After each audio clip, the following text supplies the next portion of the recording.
आज के कहानी का शीर्षक है काले महल का अभिशाप। प्राचीन काल की बात है। गंगा यमुना के बीच बसा एक छोटा लेकिन बहुत समृद्ध राज्य था विजयपुर। इस राज्य पर राजा आदित्य देव का शासन था। उम्र मात्र 28 वर्ष, कद लंबा, कंधे चौड़े, चेहरा ऐसा कि सूरज भी ठिठक जाए। उनकी रानी थी कमलावती। कमलावती की खूबसूरती की मिसालें दी जाती थीं जैसे चांदनी रात में कमल खिल उठे हों। आंखें काली, गहरी, होंठ लाल जैसे अनार के दाने, और मुस्कान ऐसी कि महल के दीपक भी शर्मा जाएं। शादी को 3 साल बीत चुके थे। पूरा राज्य खुश था, लेकिन एक बात सबको खटकती थी, महल में कोई बच्चे की किलकारी नहीं गूंजती थी। राजा रानी दोनों स्वस्थ थे, फिर भी कोई संतान नहीं। लोग चुपके चुपके बातें करते। कुछ कहते रानी पर कोई दोष है, कुछ कहते राजा का कोई पुराना पाप है।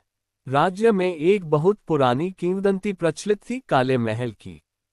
विजयपुर से 3 कोस दूर एक ऊंची पहाड़ी पर एक काला पत्थरों का महल खड़ा था। सदियों से वहां कोई नहीं रहता। छत टूटी हुई, दीवारें दरक गईं, लेकिन फिर भी वह महल अपनी जगह पर अटल खड़ा था, जैसे किसी का इंतजार कर रहा हो। कहानी थी कि बहुत पहले वहां रानी मायावती रहती थी। मायावती बेहद सुंदर थीं, लेकिन उनकी आत्मा काली। उन्होंने अपने पति राजा चंद्रसेन को धोखा दिया, जादू टोना किया, राजा को मारने की कोशिश की।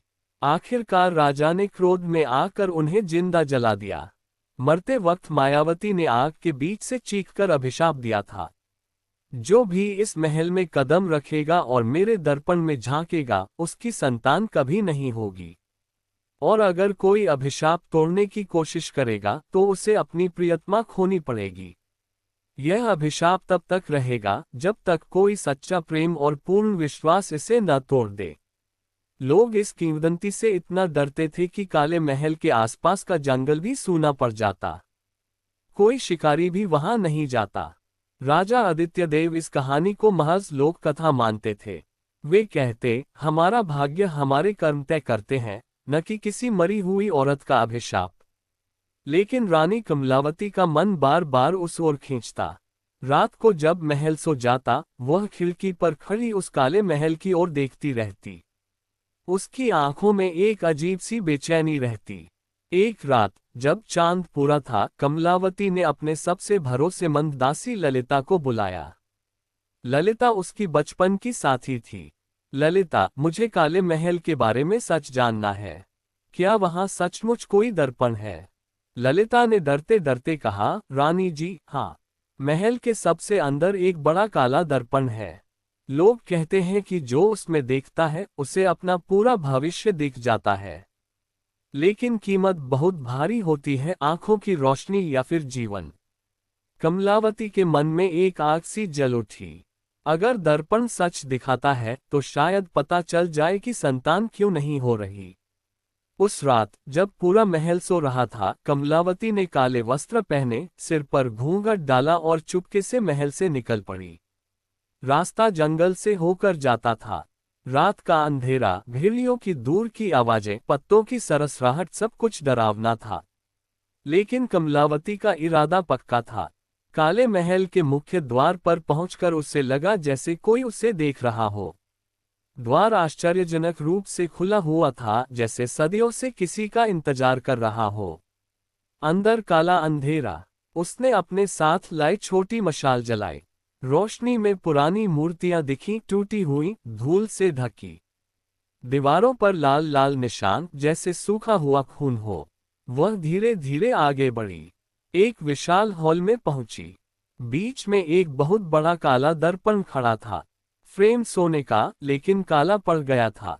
दर्पण के सामने खड़ी होकर उसने घूंघट हटाया। पहले तो सिर्फ उसकी परछाई दिखी, फिर अचानक दर्पण हिलने लगा।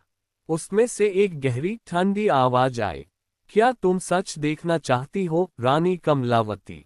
कमलावती ने कांपते स्वर में कहा, हाँ। दर्पण में दृश्य उभरा। राजा आदित्य देव एक अन्य स्त्री के साथ थे। वह स्त्री बेहद सुंदर थी, लेकिन उसकी आंखें ठीक वैसी ही थीं जैसी मायावती की किंवदंती में वर्णन था, काली, गहरी और खतरनाक। दोनों हंस रहे थे। कमलावती का दिल बैठ गया, आंसू आ गए। क्या राजा उसे धोखा दे रहे हैं, या ये भविष्य है? अचानक दर्पण से ठंडी हवा निकली। कमलावती का सिर चकराया और वह बेहोश हो गई। जब आंख खुली तो वह अपने महल के बिस्तर पर थी।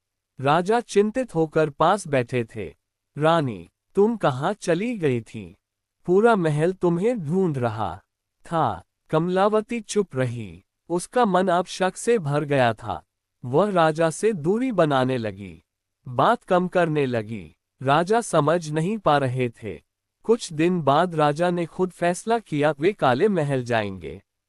उन्होंने अपने सबसे भरोसेमंद सेनापति रणवीर को साथ लिया। रात के अंधेरे में दोनों महल पहुंचे। अंदर का मंजर देख रणवीर डर गया, लेकिन राजा ने कहा, सत्य का सामना करना होगा। दर्पण के सामने खड़े हुए।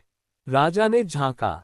दर्पण में दृश्य उभरा। कमलावती एक युवक के साथ हंस रही थी। युवक का चेहरा छिपा था। राजा का खून खौल उठा। वे लौट आए। राजा ने कमलावती को बुलाया। रानी, क्या तुमने मुझसे कुछ छिपाया है? कमलावती रो पड़ी। महाराज, मैंने दर्पण देखा, उसमें आप किसी और के साथ थे। राजा चौंक गए। और मैंने तुम्हें किसी और के साथ देखा। दोनों एक दूसरे को देखते रहे। अचानक समझ आया, दर्पण झूठ नहीं दिखाता, वह हमारे मन के सबसे बड़े डर को दिखाता है। लेकिन अभिशाप अभी टूटा नहीं था। उसी रात रानी को तेज दर्द हुआ। वह चीख पड़ी। वैद्य आए। रानी को जहर दिया गया है। राजा ने पूरे महल में तलाशी ली। पता चला दासी ललिता ने जहर मिलाया था। ललिता को पकड़ा गया। उसने कबूल किया, मैं मायावती की दूर की वंशज हूँ। मैं नहीं चाहती थी कि अभिशाप टूटे। अगर रानी की संतान हुई तो हमारा वंश खत्म हो जाएगा। ललिता को कड़ी सजा मिली, लेकिन रानी की हालत नाजुक थी। राजा ने फैसला किया, वे अकेले काले महल जाएंगे। दर्पण के सामने खड़े होकर बोले, मायावती, अगर तेरा अभिशाप है तो ले ले मेरा जीवन, लेकिन मेरी रानी को बचा। दर्पण से मायावती की परछाई निकली। उसने कहा, अभिशाप टूट सकता है, लेकिन दोनों को पूर्ण विश्वास करना होगा, और एक को अपनी सबसे प्रिय चीज त्यागनी होगी। राजा बोले, मैं अपना राज्य त्याग दूंगा। मायावती हंसी, नहीं, तुम्हें अपनी रानी से प्रेम त्यागना होगा, अर्थात तुम उसे कभी नहीं देखोगे, न छुओगे। राजा का दिल टूट गया, लेकिन उन्होंने हामी भर दी। अगले दिन रानी ठीक हो गई। कुछ महीनों बाद गर्भ ठहरा। एक पुत्र हुआ, विक्रमादित्य। लेकिन राजा ने वादा निभाया। वे रानी से दूर रहे, अलग कक्ष में सोने लगे।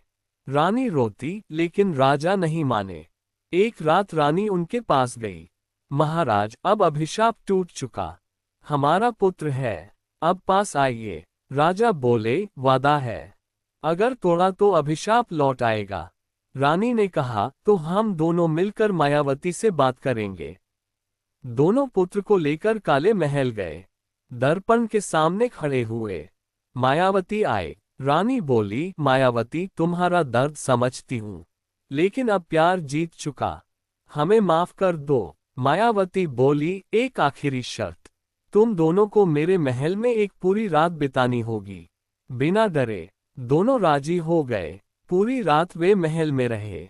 अजीब आवाजें, साय, ठंडी हवा, सब कुछ हुआ, लेकिन दोनों ने हाथ नहीं छोड़ा। सुबह हुई। महल की दीवारें टूटने लगीं। काला रंग सफेद होने लगा। मायावती मुक्त हो गई। बोली, अब अभिशाप खत्म, तुम्हारा वंश चलेगा। राजा रानी लौट आए। राज्य और समृद्ध हुआ। विक्रमादित्य बड़ा हुआ, बहादुर, बुद्धिमान। लेकिन कहानी अभी बाकी थी। विक्रमादित्य को 18 साल की उम्र में एक सपना आया। मायावती बोली, तुम्हारे माता पिता ने अभिशाप तोड़ा, लेकिन एक और शर्त बाकी है। अगर तुम कभी झूठ बोलोगे, पूरा राज्य नष्ट हो जाएगा। विक्रमादित्य ने ये किसी से नहीं कहा। वह सदा सच बोलने लगा। लोग उसे सत्यवादी कहने लगे। एक दिन दुश्मन ने आक्रमण किया। युद्ध में विक्रमादित्य के सामने विकल्प आया, झूठ बोलकर जीतना या सच बोलकर शायद हारना। उसने सच बोला, और आश्चर्यजनक रूप से दुश्मन भाग गए। उनके सेनापति ने कहा, ऐसा योद्धा जो सच बोलता है, उसे हराना पाप है। इस तरह आखिरी कड़ी भी टूट गई। आज भी विजयपुर में उस जगह एक सफेद मंदिर है। वहां राजा आदित्यदेव, रानी कमलावती और विक्रमादित्य की मूर्तियां हैं। लोग कहते हैं, सच्चा प्रेम और विश्वास हर अभिशाप को तोड़ देता है।